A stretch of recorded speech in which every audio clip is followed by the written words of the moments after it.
Olá, Jaqueline por aqui para continuarmos descobrindo Lucas. Nessa semana estamos estudando Lucas 19. Abra sua Bíblia e vamos para Lucas 19, 28. E depois de dizer isso, Jesus prosseguia sua viagem para Jerusalém. E aconteceu que ao aproximar-se de Betfagé e de Betânia, junto ao Monte das Oliveiras, Jesus enviou 2 dos seus discípulos, dizendo: vão até a aldeia que fica ali adiante, e ao entrar encontrarão preso um jumentinho, ao qual ninguém montou. Desprendam o jumentinho e tragam aqui.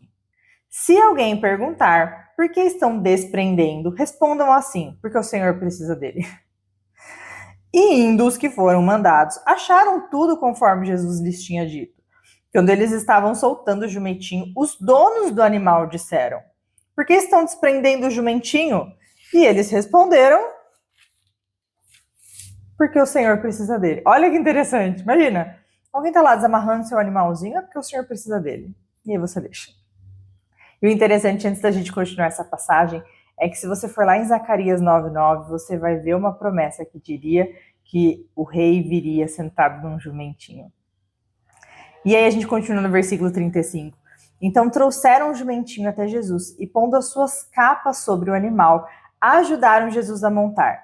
À medida que Jesus avançava, as pessoas estendiam as suas capas no caminho.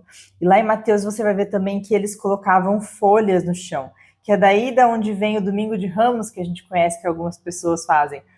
E por que as pessoas estavam fazendo isso? Porque era um ritual para um rei. Mas um rei não vinha num jumentinho, ele costumava vir num cavalo imponente.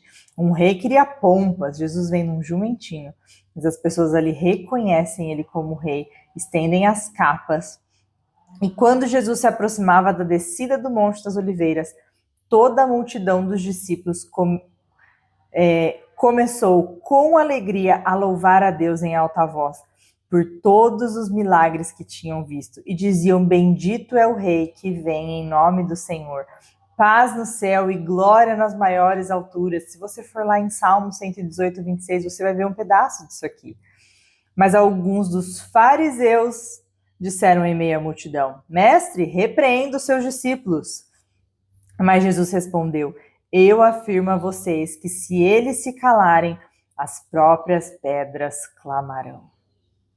Jesus é rei, e aqui ele estava sendo reconhecido como rei, e hoje em dia nós precisamos reconhecer Jesus como rei. Versículo 41, quando Jesus ia chegando a Jerusalém, vendo a cidade, chorou por ela, dizendo: se vocês soubessem ainda hoje o que é preciso para conseguir a paz, mas isso está agora oculto aos seus olhos, pois virão dias em que os seus inimigos cercarão vocês de trincheiras e apertarão o cerco por todos os lados, e vão arrasar vocês e matar todos os seus moradores, não deixarão pedra sobre pedra. Isso acontece mais para frente, mais ou menos nos anos 70 depois de Cristo, porque você não reconheceu o tempo em que Deus veio visitá-lo. Jesus veio para os judeus e os judeus não aceitaram. E eles pagaram preço por isso. Depois, entrando no templo, Jesus começou a expulsar os que ali vendiam. O templo não era lugar de venda, gente. O templo tinha locais separados, locais que eram específicos para os gentios, locais de adoração. Havia toda uma regra para seguir quando as pessoas iam ao templo sacrificar.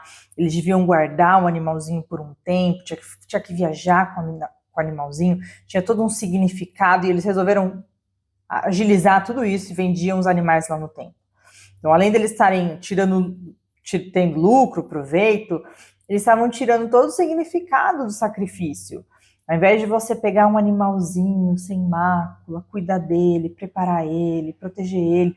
Imagina, para você levar um animalzinho hoje, você tinha que ir lá atrás ter separado, visto a ovelhinha que estava prenha, ter cuidado daquele animalzinho. E eles estavam trocando tudo isso por um fast food. Chega aqui e compra.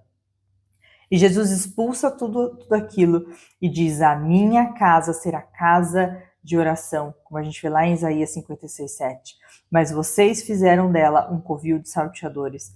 Diariamente, Jesus ensinava no templo. Os principais sacerdotes, os escribas e a maioria do povo procuravam tirar-lhe a vida, e os maiorais do povo. Mas não achavam uma forma de fazer isso, porque todo o povo, ao ouvi-lo, era cativado por ele. Jesus era um mestre que estava compartilhando a palavra do Pai dele. Então ele tinha amor, ele conhecia aquela palavra. Mas eu quero que você pare e pense. Jesus está dizendo: a minha casa será casa de oração. Você tem orado na igreja? Quando você chega na igreja, você conversa com seu pai? Você com os seus irmãos tem orado?